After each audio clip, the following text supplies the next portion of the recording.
In this video, we're going to look at a different way to find the basic major, minor, and diminished chords in every major key using the major scale. This is part 2B in a series of basic music theory video lessons for guitarists. For anyone who hasn't seen my previous videos, I've tried to make this video as effective as possible as a standalone lesson, so you don't necessarily need to watch the previous videos unless you really want to. I've also added timestamps in the description so you can skip to any part of the video that you want. In this video, I'm going to show you a few ways to play the major scale and how to apply a chord to each note so that we can identify the basic chords in multiple keys. To find the basic major, minor, or diminished chords in a major key, it helps to know how to play the major scale. In this case, we'll be using the A major scale. Let's look at one way to play it, starting with this shape. I'll put the tab here above the diagram as well for the time being. In case anyone is wondering what the numbers 1 to 7 on the black dots are and the numbers below the guitar tab, these are the scale degrees. Basically just which note we're playing in the scale. So whether we're playing the first note in the scale, the second note in the scale, and so on.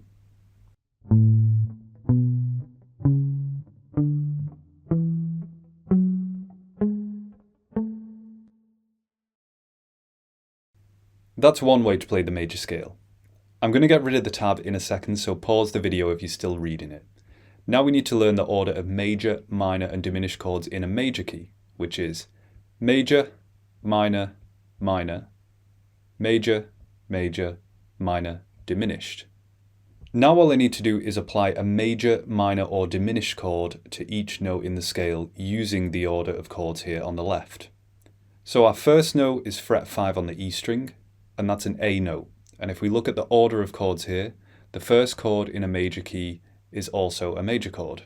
So I'm going to apply a major bar chord shape to fret 5 on the E string. And by doing that, we end up with an A major chord. So the first chord in the key of A major is A major. I could just call this chord A instead of A major.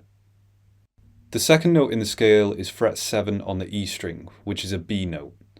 And the second chord in the list is minor. So I'm going to apply a minor bar chord shape to this B note that's highlighted in orange on fret 7.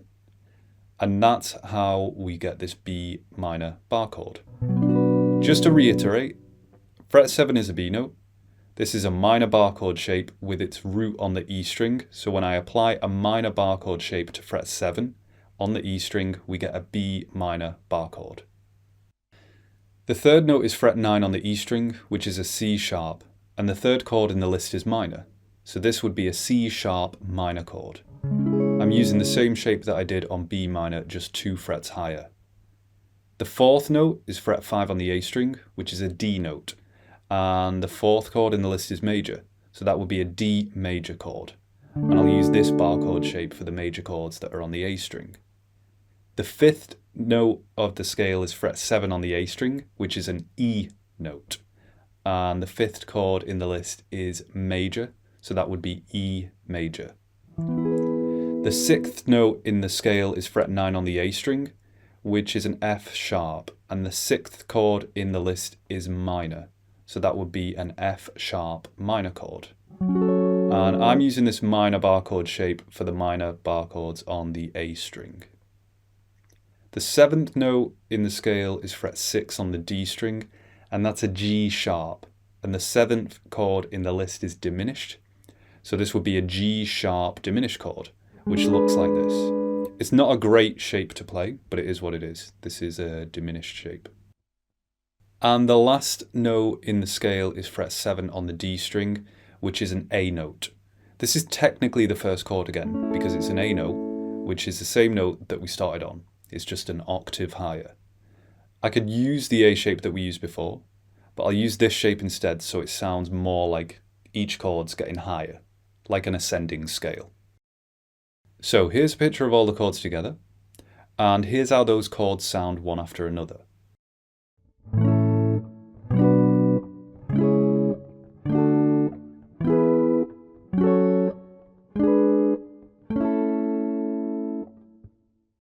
As I've said in my previous videos, all these chords are in the same key, so they'll sound good together in almost any order. This is where terms like 2-5-1 come from. So a 2-5-1 in this key would sound like this.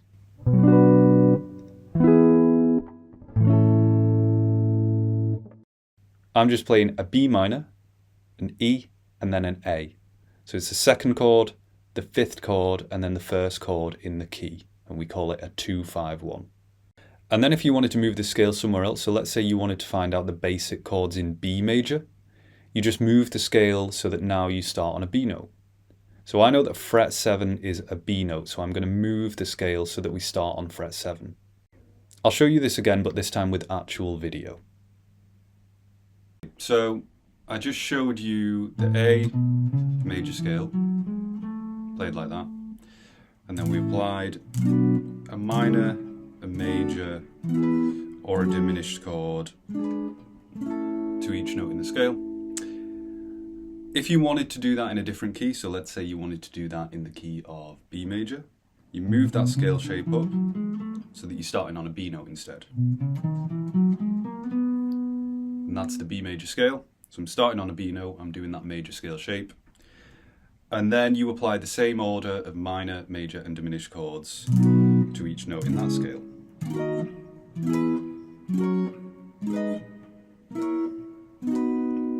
And you get all the basic minor, major, and diminished chords in the key of B major.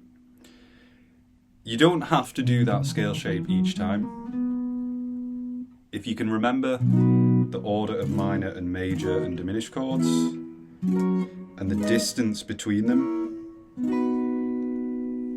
then you can just take all those chords and move them somewhere else. So let's say if I wanted to find out all the minor, major, and diminished chords in the key of G major, I'd start off with the G major chord and follow the same pattern of chords, making sure I'm getting the right distance between them as well. And that's all the basic minor, major, and diminished chords in the key of G major. Doesn't have to be that scale shape either. You could use a different scale shape. So in my previous video, I did this on one string. So let's do that with the A major scale. So the A major scale on one string would start on 0 on the A string, and then fret 2, fret 4, fret 5, fret 7, fret 9, fret 11, and then fret 12. And then you'd apply the same order of minor, major, and diminished chords to each note there.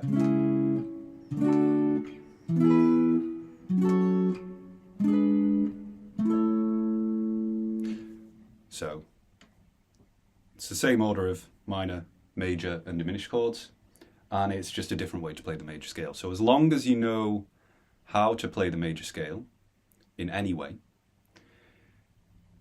and you know the order of minor, major, and diminished chords, you can just apply a minor, major, or diminished chord to each note in the scale. And then again, if you wanted to move that somewhere else, so let's say I didn't want to do all the minor, major, and diminished chords in the key of A major, I wanted to do them in the key of B flat major, then I would just start on a B flat chord and follow the exact same order of chords and the same distance between them. So I'm just doing everything one fret higher, so that now I'm in the key of B flat major.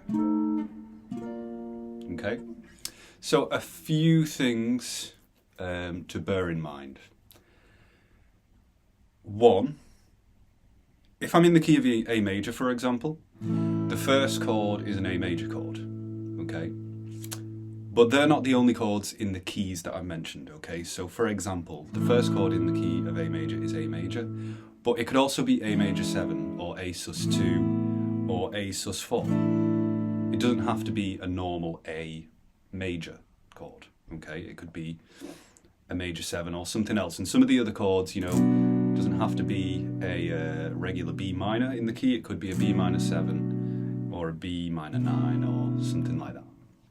Okay, so there's way more chords in the keys that I've mentioned than just regular major, minor, and diminished chords. Okay. The other thing These chords, you can play them however you want. So as long as you know that the first chord in the key is an A major chord, you can play A major like that, you can play it like that, you can play it like that, you can play it like that. As long as it's got the notes of the A major chord, you can play these chords in loads of different ways. Okay, what else do I need to mention? If you don't know where the notes are on the neck to determine which chord you're playing, you could look at a neck diagram to find out where some of these notes are. So, for example, you know, I know where all the notes are on the neck. So when I showed you like a B note with a major bar chord shape, I already kind of knew that that was a B note, and I just applied a major bar chord shape. If you don't know where all the notes are on the neck, then I would look at a guitar neck diagram. And you can also just find these chords in different ways. So you could look at a diagram like this, and that'll show you every major, minor, and diminished chord in every key. And then you could potentially just Google those chords to find out the chords in a specific key. So if you wanted to find out the chords in G major, you could just Google each chord and learn a different way to play them. And that's about it. That's everything. So I'm sorry if I've repeated myself to the people that have watched my previous videos. I'm just trying to make each video that I make effective as a standalone lesson, okay? So that hopefully you can learn something without watching the previous two. However, if there is something that you're a bit confused about, have a watch of my first two videos, okay? Because I'll have probably mentioned what's confusing you in those videos, if that makes sense. I went into a lot more detail on those two videos. This video was more just about how to find the basic major, minor, and diminished chords in a major key, and not really about why certain chords are major, why certain chords are minor, and why certain chords are diminished. So hopefully you found this video helpful, and if you did, please like and subscribe.